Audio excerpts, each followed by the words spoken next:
In June 2025, Somaliland's president, Abdirahman Mohamed Abdullahi, was welcomed in Doha by Qatar's prime minister, a move that stunned the Horn of Africa. For over 30 years, Somaliland has sought recognition, but Qatar, a staunch Somalia ally, had always kept its distance. This high-level reception shattered diplomatic norms, signaling a dramatic shift in regional alliances. For Somaliland, it was a leap toward legitimacy. For Somalia, a stinging betrayal. The visit suggested that Qatar was ready to redraw the region's strategic map, challenging old alliances and forcing others to reconsider their positions. Mogadishu, long used to Qatar's unwavering support, suddenly found itself isolated. The world took notice. If Qatar was willing to engage Somaliland, what might come next? The stage was set for a new era of competition and realignment in the Horn of Africa. The Horn of Africa has long been a battleground for Gulf influence, with Qatar backing Somalia and the UAE investing heavily in Somaliland. Qatar's support for Mogadishu was unwavering, reinforcing Somalia's claim over Somaliland and blocking its path to recognition. Meanwhile, the UAE transformed Somaliland's Berbera port, giving it economic and strategic weight. This rivalry created a clear divide: UAE with Somaliland, Qatar with Somalia. Somaliland, despite building its own government and economy since 1991, remained unrecognized, trapped by this regional standoff. The status quo seemed unbreakable, until now. Qatar's sudden outreach to Somaliland upended decades of policy. The old alliances are no longer certain, and the region's future is up for grabs. The Horn's diplomatic chessboard has been reset. What changed?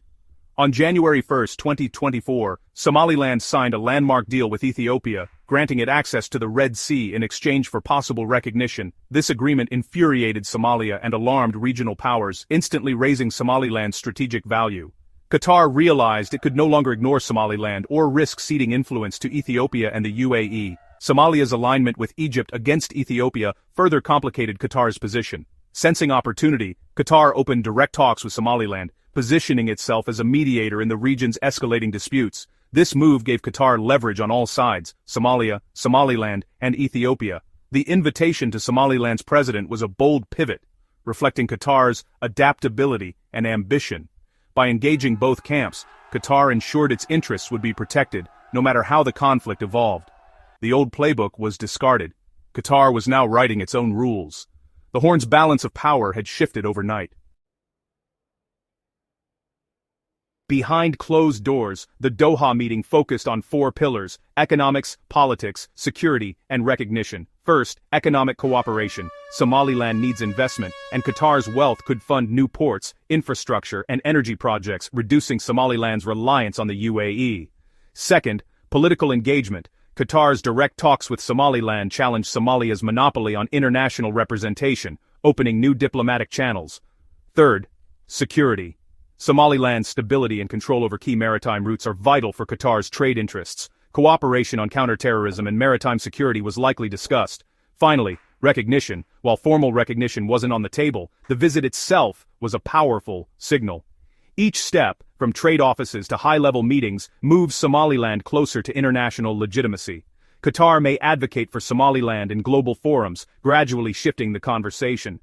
For Somaliland, every handshake is a step toward statehood. For Qatar, it's a chance to shape the region's future. The Doha Deal was more than symbolism. It was a blueprint for a new partnership. The world is watching to see how far this relationship will go. The stakes have never been higher for both sides. The Horn's future may hinge on what was agreed in Doha. Qatar's move is part of a larger contest for influence with the UAE, which has long dominated Somaliland through Berbera port. By engaging Somaliland, Qatar challenges the UAE's regional dominance and disrupts Ethiopia's ambitions for Red Sea access. This isn't just about rivalry. It's about securing Qatar's own interests in a volatile region. Qatar wants to be more than a bystander. It seeks to be a mediator, partner, and power broker. The Horn of Africa is crucial for global trade, and Qatar's involvement ensures it has a say in the region's future. This strategy also signals to the world that Qatar can act independently, building its own alliances beyond traditional partners. For Qatar, it's about strategic depth, economic security, and diplomatic relevance. By playing all sides, Qatar maximizes its leverage and influence. The message is clear: no major decision in the Horn will happen without Qatar at the table. The region's power dynamics are being rewritten in real time. The Doha Handshake was just the opening move. For Somaliland, the Doha visit is a diplomatic breakthrough. After decades of isolation, direct engagement with Qatar gives Somaliland a powerful new voice on the world stage. Access to Qatari investment could transform its economy, creating jobs and reducing dependence on any single partner. Politically, Qatar's recognition of Somaliland as a legitimate interlocutor pressures Somalia to take its demands seriously. The visit also boosts Somaliland's morale, validating its decades-long quest for self-determination. With Qatar's backing, Somaliland's case for statehood gains unprecedented momentum. The world is starting to listen and take Somaliland seriously. This is more than symbolism. It's a shift in Somaliland's fortunes. The path to recognition remains difficult, but the door is now open wider than ever. Somaliland's future has never looked brighter. The Doha Deal marks a turning point in the Horn of Africa's power game. Old alliances have fractured and new rivalries are emerging. Somalia, Ethiopia, the UAE, and Turkey must all adapt to Qatar's bold new role. The Red Sea's security and economic future are now in flux, with more players vying for influence.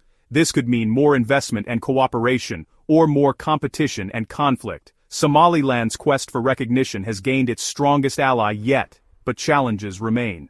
The region's future is uncertain, but one thing is clear. The status quo is over. The world is watching as a new map of the Horn of Africa is drawn. Gap 1s. In the days since the historic Doha Handshake, headlines across the globe have tracked a flurry of new developments. Just this morning, Qatar's foreign ministry announced a follow-up economic agreement with Somaliland, pledging fresh investments in infrastructure and renewable energy. This surprise move has already drawn sharp responses from Mogadishu, with Somalia's government issuing a statement warning against external interference in its internal affairs. Gap 1s.